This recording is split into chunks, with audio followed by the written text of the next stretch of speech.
మనలో కొంతమందికి బాగా ఆకలేస్తున్నా తినాలనిపించదు. బలవంతంగా తింటే వాంతి అయిపోతూ ఉంటుంది. ఎప్పుడు వికారంగా వాంతి అవుతున్నట్లుగా ఉంటుంది. పొట్టంతా ఉబ్బరంగా నొప్పిగా అనిపిస్తూ ఒకటే వేదనగా ఉంటుంది. ఈ రకమైన పరిస్థితిని డాక్టర్లు గ్యాస్ట్రోఎంట్రైటిస్ అని పిలుస్తారు. దీన్నే వాడుకలో అన్నకోశంలో పూత అని కూడా పిలుస్తూ ఉంటారు.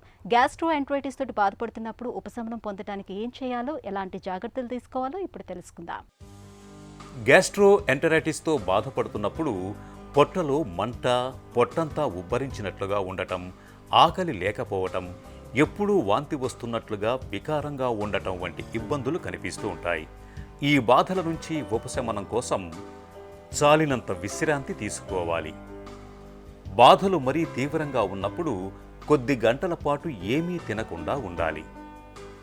ఒంట్లో ద్రవ నష్టాన్ని నివారించుకునేందుకు పళ్ల రసాలు, మజ్జిగల వంటి ద్రవాహారాల్ని ఎక్కువగా తీసుకుంటూ ఉండాలి.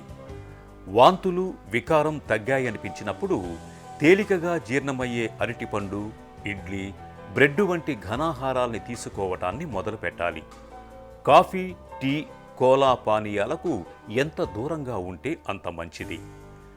2 రోజులకు మించి వాంతులు, విరేచనాలు అవుతున్నప్పుడు, జ్వరం 101 డిగ్రీలకు మించి వస్తున్నప్పుడు ఆలస్యం చేయకుండా వెంటనే డాక్టర్ని సంప్రదించాలి.